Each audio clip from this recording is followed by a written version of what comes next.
My girlfriend took a break to find herself, slept with other men, and came back begging, but I said no. I never thought I'd thank the man who dated my girlfriend behind my back, but his revelation saved me from the biggest mistake of my life. My name is Jason, and what happened after my girlfriend of 5 years asked for a break exposed a calculated game of emotional chess I never knew I was playing. This isn't just another breakup story, it's an unsettling journey through the sophisticated manipulation tactics someone who claims to love you will use when you refuse to be their safety net. If you've ever been made to feel guilty for having boundaries or wondered if walking away makes you the villain, my story will be the validation you didn't know you needed. The truth behind why she came back begging changed everything, and what I said to her doorstep confession will make you rethink what true strength really looks like. I never expected 5 years of my life to collapse over Thai food leftovers, but that's exactly how it happened. On a quiet Tuesday night in Denver when Megan decided she needed a break to find herself. My name is Jason Miller, and until that moment, I thought I had built a pretty solid life. At 32, I'd secured a senior engineering position at one of Denver's fastest-growing tech startups, purchased my dream home with mountain views in Highland Park, and maintained the kind of stability most people spend their lives chasing. Megan had been by my side for all of it, 5 years of building what I thought was our future. The night it happened, we were discussing vacation plans for Yellowstone while eating leftover pad thai. "I think we need a break," she said, setting down her fork like she'd just mentioned needing more napkins. I looked up, momentarily confused. "From vacation planning?" I asked. "No," she replied, avoiding my eyes. "From us. I need some space to figure things out, to find myself. I'm not a man who panics easily. I've built my career on staying calm under pressure. So instead of begging or arguing, I simply set down my fork and said, 'If you need space, that's your choice. But this is my house, so you'll need to find somewhere else to stay while you're figuring yourself out.'" The shock on her face was immediate. Clearly, she'd expected me to offer our guest room or suggest a temporary arrangement. But I've never been interested in half measures. What surprised me most wasn't her request for a break. We'd been growing distant for months despite my attempts to reconnect through planned trips and date nights. What stunned me was discovering she'd already packed an overnight bag that was waiting in her car. This wasn't a spontaneous decision. She'd been planning her exit. That night, she called her sister to pick her up. As she waited at the door, she looked back at me like she expected me to fight for her to stay. Instead, I held the door open. If someone wants to leave your life, you let them walk out. You don't make them feel trapped.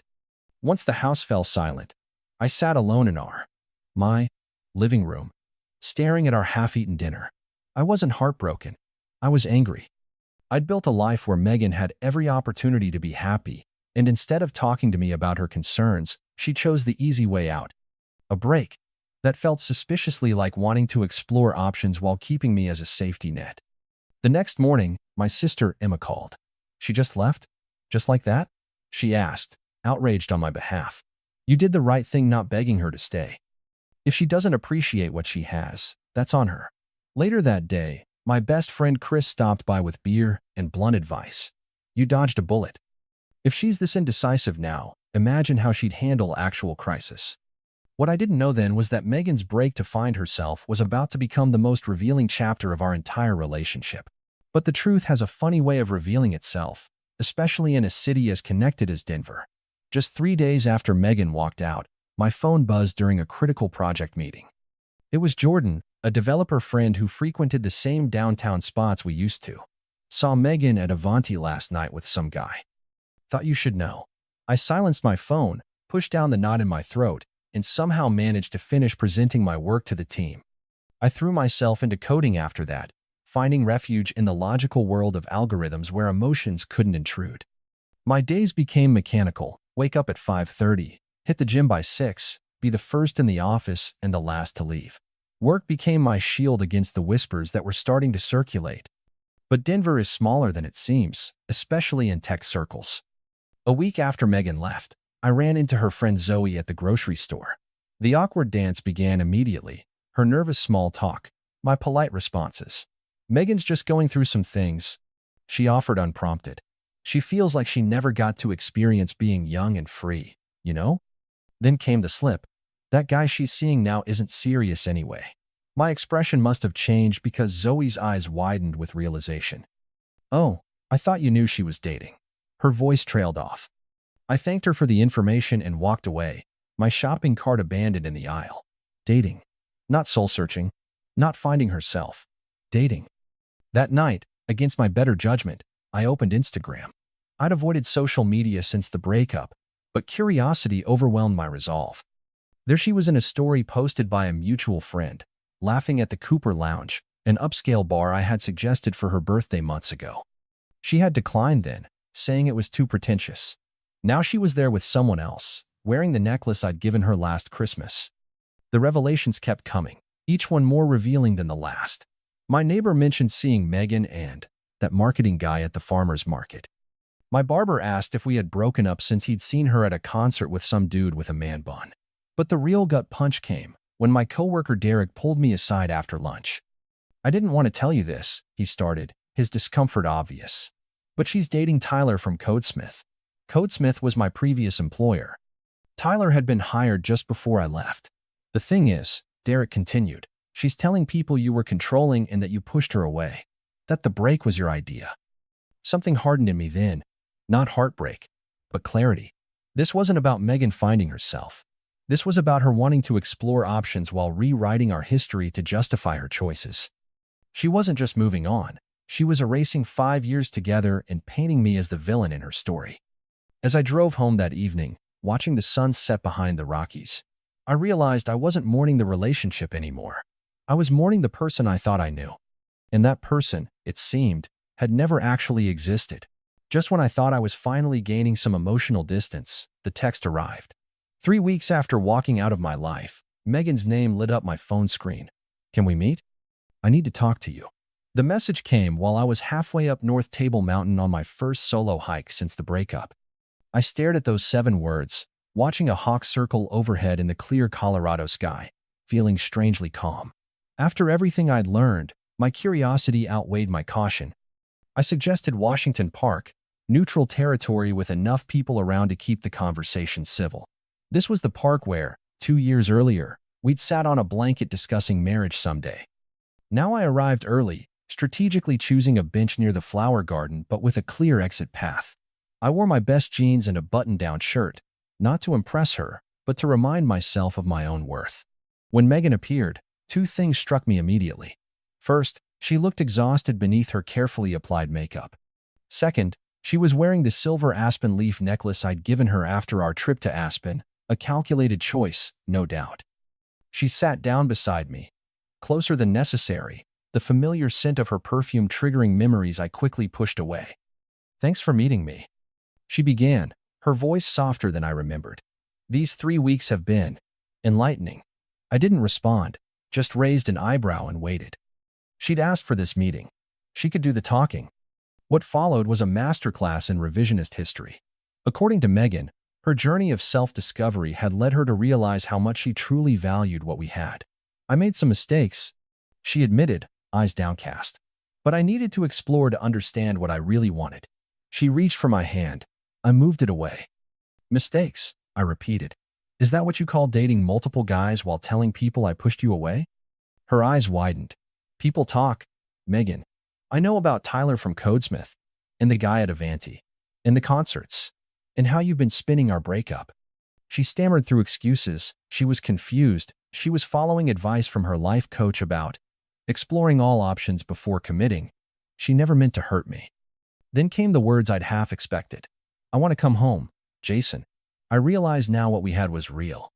Rain clouds were gathering over the mountains as I looked at this woman I'd once planned a future with. "No," I said simply. "That's not happening." Her confident expression faltered. She clearly hadn't anticipated outright rejection. "What do you mean, no?" "We can work through this," she insisted, reaching for my arm. I stood up, creating distance between us. "You wanted a break to find yourself, but that's not what you were doing. You were shopping for an upgrade while keeping me as a backup plan. That's not how relationships work, and it's certainly not how I work." The first drops of rain began to fall as Megan's composure cracked. "You can't just throw away 5 years," she said, tears forming. "I made a mistake, but everyone deserves a second chance." I looked at her one last time. You didn't make a mistake, Megan. You made a choice. Several of them, actually. And now I'm making mine. I walked away as the skies opened up, feeling raindrops mix with an unexpected sense of liberation. For the first time since she left, I felt truly unburdened, not because I'd hurt her, but because I'd finally honored myself. The rain that soaked me during my walk home from Washington Park felt cleansing, as if nature itself was washing away the last remnants of doubt. That evening, I stood in the entryway of my house, truly my house now, and saw it with fresh eyes. Every corner held echoes of a relationship that no longer existed. The gray accent wall Megan had insisted on painting. The arrangement of furniture that prioritized her preferences. The framed photos that created an illusion of happiness. None of it felt like mine anymore. By midnight, I had removed every photograph of us from the walls.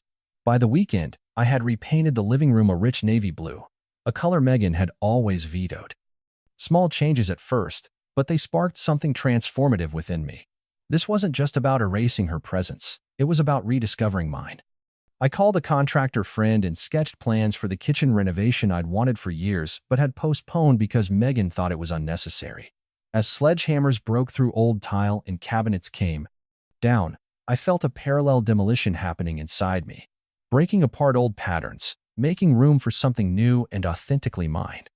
At work, my newly focused energy didn't go unnoticed. My team lead pulled me aside after I completed a major coding challenge 2 days ahead of schedule. "Whatever's lit a fire under you, keep it burning," he said. The directors noticed. A week later, I was offered the project lead position I'd been working toward for the past year. The promotion came with a significant raise and equity options, tangible proof that life was moving forward, not standing still. The most unexpected change came from a dusty corner of my garage. My mountain bike, neglected for the past 2 years because Megan had deemed the sport too dangerous. I tuned it up and joined a Saturday morning riding group. The rush of wind, the burn in my muscles, the focus required to navigate technical trails, it awakened something I'd forgotten. On those mountain paths, surrounded by strangers who quickly became friends, I rediscovered pieces of myself that had been silenced. One Thursday evening, I found an old journal buried in my desk drawer. Flipping through it, I realized I'd stopped writing around the time things with Megan began getting serious. The entries from early in our relationship showed subtle warnings I'd ignored, small compromises that had gradually expanded until I was living a life shaped primarily by someone else's preferences. I bought a new journal that night and made my first entry. Today I remembered who I am. During a video call with my parents, my father noticed the changes to my home in the background. "You look happier," he observed. "More like yourself from before." That simple comment hit me harder than expected. Had I been visibly diminished in my relationship without even realizing it? My mother, always more direct, simply said, "She never gave you enough space to breathe, Jason. Now look at you, you're breathing again." 6 weeks after Megan walked out, I realized something that stopped me mid-sip during my morning coffee. I hadn't thought about her at all the previous day. Not once. My mind hadn't wandered to questions about where she was or who she was with. The absence of those thoughts wasn't painful, it was peaceful. The space she'd once occupied in my thoughts had been reclaimed, just like my home. This wasn't the end of my story. It was the beginning of a better one. Just when I thought the Megan chapter of my life was finally closing, an unexpected text jolted me back into her orbit. "Hey, this is Taylor. We need to talk about Megan." The message arrived during my team's celebration dinner after successfully launching our new platform, a moment that should have been untainted by the past. I stared at my phone, the restaurant's ambient noise fading as questions flooded my mind. Who was Taylor? How did he get my number? And why, after 6 weeks of rebuilding, was Megan's name appearing on my screen again? I nearly ignored it. My thumb hovered over the delete button as my colleague raised a toast to our success. But curiosity, that double-edged companion, got the better of me. "What about her?" I replied simply. His response came quickly. "Not over text. Can we meet?" "It's important." Against my better judgment, I agreed to coffee the next day at a place in Reno. I knew Megan had never visited, a small but significant boundary. The following afternoon, I spotted him immediately, mid-30s, well-dressed in that carefully calculated way that suggested a career in marketing or sales. As he approached my table, recognition flickered. I'd seen this face before, in the background of one of those Instagram photos, sitting across from Megan at the Cooper Lounge. This was one of the men she'd explored during her break. My guard went up instantly. "Thanks for meeting me," he said, extending his hand. His grip was firm, his expression surprisingly solemn. "I wasn't sure you'd come." I studied him, looking for signs of hostility or competition, but found only a weary resignation that mirrored what I'd seen in my own mirror not long ago. "Let's skip the small talk," I said. "What's this about?" Taylor took a long sip of his coffee, organizing his thoughts. "When I started seeing Megan about 7 weeks ago, she told me you two were over. Not on a break, completely done." He paused, gauging my reaction. "She said you were emotionally unavailable, that you'd checked out months ago, and the break was just a formality." The coffee turned bitter in my mouth. "That's not what happened," I said simply. Taylor nodded, unsurprised. I figured. The story started falling apart pretty quickly. He pulled out his phone, hesitated, then placed it on the table between us. "She kept your photos. All of them. Would look at them sometimes when she thought I wasn't paying attention." Something cold settled in my stomach. "Why are you telling me this?" Taylor leaned forward, lowering his voice despite the cafe's ambient noise. "Because she's been playing us both, and I think you deserve to know the full picture." He scrolled through his phone and turned it toward me. There on the screen was a text exchange between them from just 3 weeks ago, the same day she'd met me at Washington Park to beg for reconciliation. "Need to wrap things up with Jason today." Her message read, "Once that's settled, we can get serious about us." The timestamp showed it was sent just an hour before our park meeting. In that moment, I felt nothing but a clinical fascination, like observing a particularly manipulative character in a film. "There's more," Taylor continued, scrolling further. "She's been doing this for years, apparently. Her friend Zoe let it slip when she was drunk. Megan has a pattern. Finds successful guys, usually in tech, gets bored, takes a break to test other options. Then either trades up or goes back to the original if nothing better pans out." He looked up at me. "You weren't the first, man." I sat back, processing this information. "Why did you look me up? What do you get out of this?" Taylor's laugh held no humor. "Closure? Maybe? Validation that I'm not crazy?"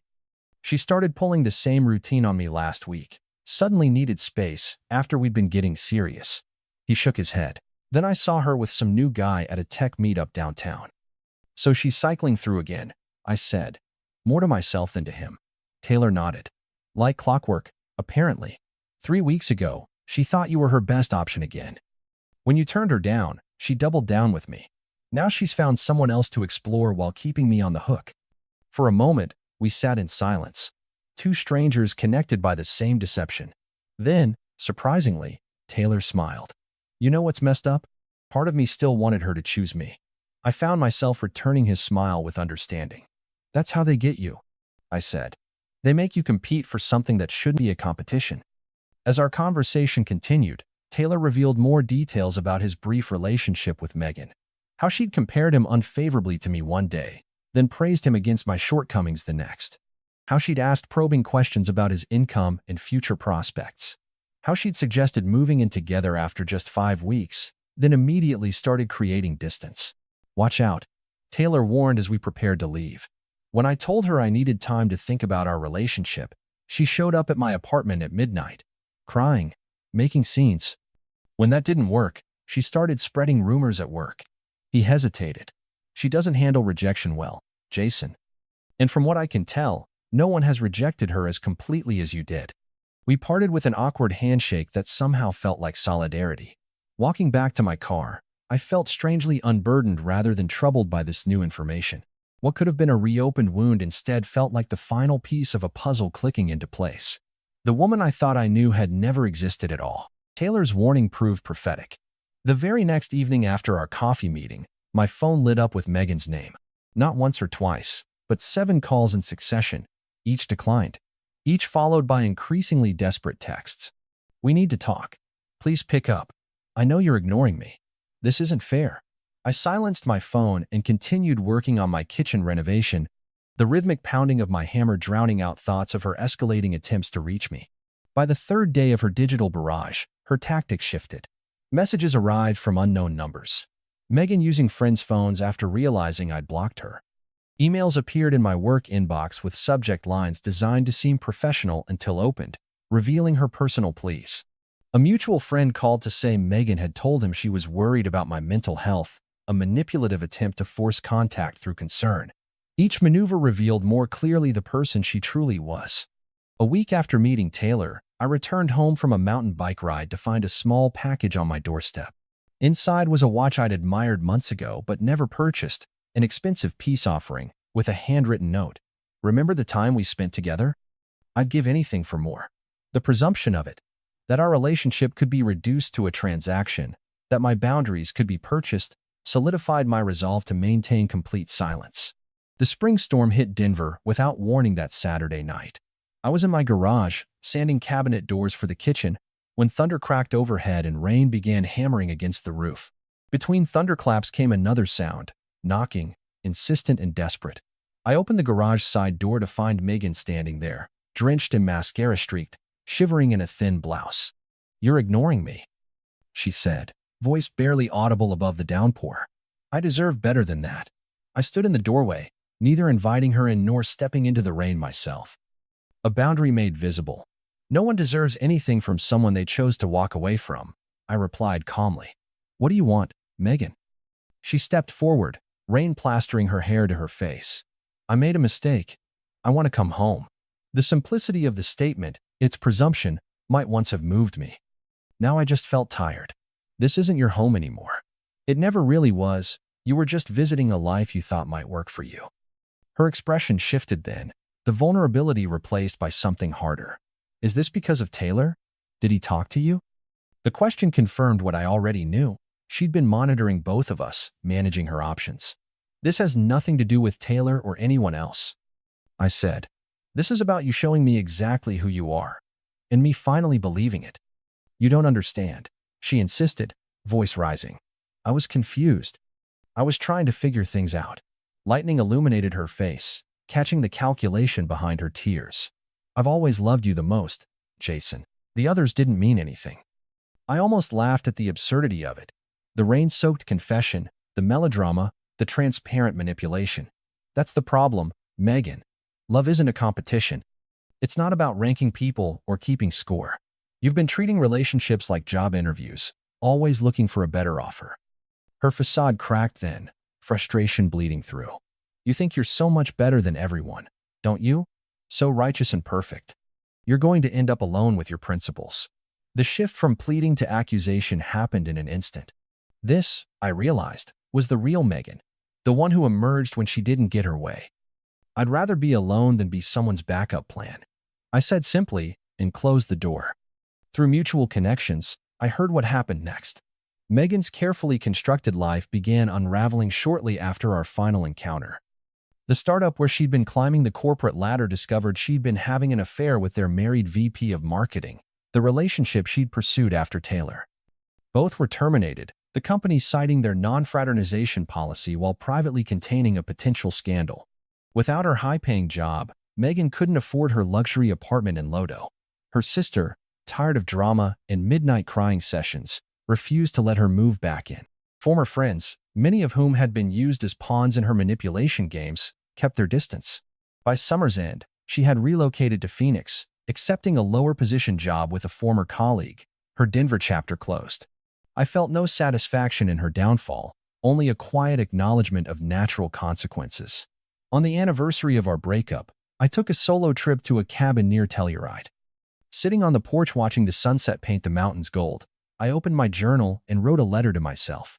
Relationships aren't about finding someone perfect, but about finding someone who values commitment over convenience, who chooses you repeatedly, not just when options are limited, who sees difficulties as challenges to overcome together, not exit points when things get tough. I deserve that kind of love. Everyone does. And I'd rather wait for it than settle for its hollow imitation. 1 year after Megan walked out of my house, I realized the break she needed wasn't from our relationship. It was from the performance of being someone she wasn't. The facade had exhausted her, as pretending always does. As for me, I wasn't broken by her leaving. I was rebuilt by it. Stronger, more authentic, and infinitely more certain of what I would and would not accept in my life. Sometimes, the greatest gift someone can give you is showing you who they really are. Even when it hurts. Especially when it hurts. Looking back now, I realized that Megan didn't break my heart, she accidentally set it free. The moment I refused to be someone's backup plan was the moment I reclaimed my worth. We often stay in relationships that diminish us because we fear being alone more than we value being respected. But there's profound dignity in walking away from someone who sees you as an option rather than a priority. The hardest lesson I learned wasn't about Megan's betrayal, it was about how easily we can betray ourselves when we compromise our boundaries for someone else's convenience. True strength isn't found in fighting to keep someone who's uncertain about you. It's in having the courage to open the door and let them go. Sometimes, the greatest act of self-respect is simply saying no to someone who only wants you after they've explored their other options. My story isn't unique, which is precisely why it matters. In the comments, I see many of you have faced similar crossroads where you had to choose between your dignity and someone's conditional love. Your stories remind me that walking away isn't failure, it's often the first step toward the life and love you actually deserve. If this story resonated with you, hit that like button to help others find it. Leave a comment sharing your thoughts or experiences. Your words might be exactly what someone else needs to hear right now. And subscribe to join our community of resilient souls who've learned that sometimes being underestimated is your greatest superpower. Together, we're writing new endings to old stories, and I can't wait to share the next chapter with you. Share your own boundary-setting victory in the comments. Your story might be exactly what someone else needs to hear today. Remember, you're not just the backup character in someone else's story, you're the protagonist in your own.